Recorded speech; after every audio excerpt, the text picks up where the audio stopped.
Great to have you with us tonight, folks. Thanks for watching. I think most of us in cable television do this because we love being in the mix. In fact, I've often thought that this business is kind of a disease. You do it and you just can't get it out of your blood, out of your system. But maybe that's not the case for everybody. You see, the king of cable television news, he's threatening to pack it in if President Obama raises his taxes and raises the taxes of his rich buddies. Bill O'Reilly. We all know he's been looking out for you folks for a long time. What he's looking out for is the top 2%. The self-proclaimed culture warrior is threatening to walk away from his $10 million a year contract with Fox News because the president is going to make an effort to get people like Bill O to share in some sacrifice. Got it? Watch O'Reilly blow a gasket on the Monday episode of The Factor over the taxes. But if you tax achievement, some of the achievers are going to pack it in. Again, let's take me. My corporations employ scores of people. They depend on me to do what I do, so they can make a nice salary. If Barack Obama begins taxing me more than 50%, which is very possible, I don't know how much longer I'm going to do this. I like my job, but there comes a point when taxation becomes oppressive. It sounds like Bill O'Reilly really cares about his employees. He'd pack it in over a few more $1,000. Oh, what an employer. President Obama isn't talking about raising O'Reilly's taxes, his tax rate, over 50%. That is, I guess, what you call the spin zone. Now, in the past, President Obama said that he wants the top 2% to go back to the old Clinton tax rate of 39%. How did we ever function at that rate? In fact, the last time guys as rich as O'Reilly had to give up more than 50% in federal taxes was during the Gipper's first term. O'Reilly isn't the only millionaire, million-dollar baby whining about the president's plan. The drugster, I don't know how he's going to make it either. He's almost done with his 5-year, $400 million Clear Channel contract. And Rush, of course, slapped O'Reilly on the back today for sticking up for him last night. I think it's an important thing that Bill O'Reilly got it right, because everybody knows he has more power than anybody other than the president. And he was great on this last night. And frankly, it's heartwarming to see. I don't feel like a lone wolf anymore. I don't feel like a lone voice. Oh, it's so heartwarming, isn't it? The right-wing fraternity brothers are scratching each other's backs right now. You're not alone, drugster. Sean Hannity. You see, he's already whining about paying more than 50% of his $100 million radio contract and multi-million-dollar TV contract in taxes. I pay New York state tax, county tax, sales tax, property tax, federal income tax. I pay 55% of my income, and there comes the president taking a baseball bat and hitting us all in the head saying we're not paying our fair share. If Hannity doesn't like paying taxes on the local or state level, I guess he could join his buddy O'Reilly and pack it in. He'd never do it. Hannity wants, I guess, for nothing. He could pay 90% in taxes and still live better than 98% of great Americans who listen to his garbage that he cranks out on a daily basis. If Slanthead was intellectually honest, he would admit President Obama isn't asking him to pay 55%. Hannity lives pretty good in a multi-million-dollar, 16-room mansion on Long Island. And you know what? That's his choice, and he's earned it. But here's the deal. Every primetime cable host is in the top 1% of income earners in this country. It's a fact. It's real easy to go buy any house you want, depending on how you want to live, eat in the finest restaurants, and fly on private jets. And I guess you could say live like a king. It's easy to lose touch with the folks in the flyover country. O'Reilly, Limbaugh, and Hannity wrapped themselves in the flag after 9/11, didn't they? But over the last year, they've been hammering firefighters and police officers. You guys got to take a pay cut to save these state budgets. That's their position. O'Reilly doesn't have the guts to go to Columbus to tell the firefighters, hey, I'm looking out for you. None of these wealthy broadcasters went to Wisconsin to stand with teachers who were forced to give up almost 20% of their income. They're middle classers. Where were these rich righties with microphones? 14 million Americans don't have a job, and millions more have fallen into poverty. The numbers are staggering. Limbaugh calls those people lazy, and Hannity wants the government to quit paying unemployment benefits. That's their position. It's kind of sickening to hear multi-million-dollar talking heads complain how a small tax increase will change their life. I mean, if you make less than $250,000 a year, let's get to the facts. The factor, Bill O'Reilly isn't looking out for you. He's looking out for himself. Defending the rich from a tax increase doesn't make you a patriot. It makes you a pinhead.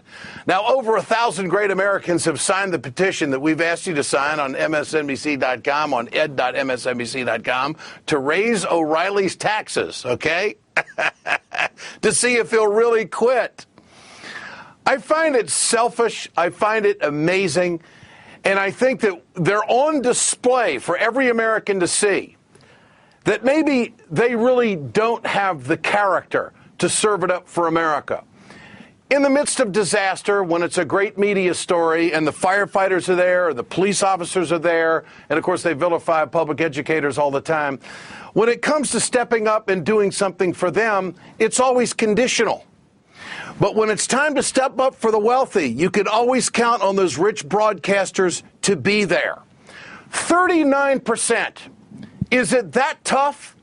It's interesting how the right-wing talkers of America, they want the war, but they sure as hell don't want to pay for it, do they? Get your cell phones out. I want to know what you think. Tonight's question is, would you be willing to pay more in taxes if it meant Bill O'Reilly would retire?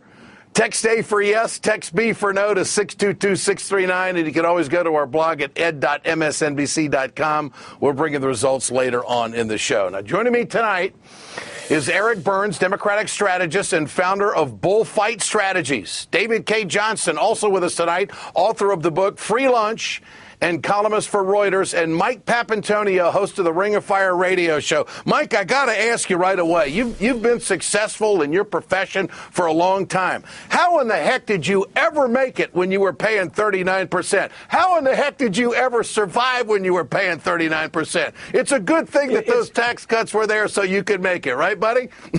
It's tough. I was so startled, Ed. I was so startled by what O'Reilly said the other night. I tried to do a quick analysis of why he's so worried about money, why he's so worried about taxes. The quick analysis is this. He must be worried about his net worth. I remember Bill O'Reilly paid Andrea McCrease, one of his producers, that he out-of-court settlement so she would drop sexual harassment charges against him. He paid her millions of dollars to hush up, but in the process, we learned he was worth $50 million. So in my financial analysis, I thought, well, surely he wasn't worried about that. So I thought maybe he was spending too much money having the New York police follow around his wife and his wife's boyfriend. Maybe he was spending a ton of money there, but that wouldn't make a dent into his $50 million net worth. So maybe he's only left with $20 million after a bad divorce. I don't know, but I got to tell you this. Most people really don't care whether Bill O'Reilly shows up tomorrow night at all. They don't care whether he goes home or shows up. 46 million Americans now have to rely on food stamps to eat, and Bill O'Reilly asks us to have some sympathy for him. It's an absurd position. David Cay Johnston, give us the numbers. If it goes up 3.5%, 4%, what's it mean to millionaires, whether they're making $1, $5, or $10 million? I mean, what does it really mean? What is the sacrifice? Well, the Tax Policy Center estimates that when you work it all through, it's a 1.2 percentage point increase for people who make over $1 million a year. And let's give an idea of how much money that is. The median income taxpayer in America has to work 97 years to make $1 million. The average income of people over $1 million is $3 million. So you'd have to be around for almost 300 years to make what the average person in this group makes in a year. That's an amazing number. Eric, what would it be like if Bill O'Reilly really packed it in? Well, Ed, I think it would be one of the greatest days for this country and certainly for our media debate that I can recall. I mean, I really hope he goes, and I'd be happy to pay his fictitious 50% in taxes of my considerably lower salary to see him go. I mean, you know, it really shows their selfishness. Have a fact-based debate in this country. Yeah, it really shows their selfishness, no doubt. But Erica, Bill O'Reilly says that, and Limbaugh says that, he's more powerful than the president. What's your response to that? Well, I laughed at that.